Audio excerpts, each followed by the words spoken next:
Parmi les principales réformes entrées en vigueur l'an dernier, la loi du 1er août sur la prise en charge des personnes faisant l'objet de soins psychiatriques. Une moyenne de 18 saisines par mois ont été enregistrées à Aurillac, 27 au Puy-en-Velay depuis son entrée en vigueur. Et puis l'année 2011 a vu surgir en Auvergne le débat sur la récidive, suite à l'assassinat de la jeune Agnès Marin il y a quelques semaines au Chambon-sur-Lignon. Il nous manque des capacités d'expertise et sûrement de la formation pour véritablement appréhender chez un prévenu, chez une personne qui n'a pas été encore condamnée ou qui va l'être, sa dangerosité. C'est-à-dire sa capacité de repasser à l'acte en fonction de troubles de la personnalité dont nous ne sommes pas, nous, les spécialistes.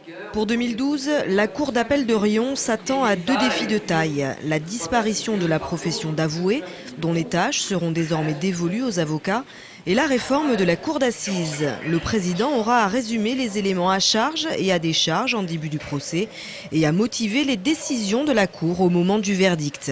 Du coup, la première présidente souhaiterait une pause dans les réformes pour pouvoir prendre un peu de recul.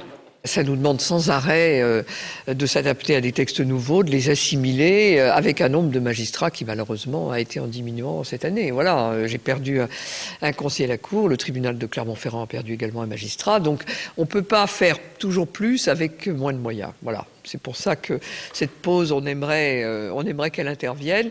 L'année électorale, de toute façon, sera forcément une période de pause. Parmi les autres pistes explorées pour l'avenir, le recrutement d'internes en psychiatrie pour effectuer les expertises. Enfin, le nouveau centre de détention de Riom devrait être opérationnel fin 2014.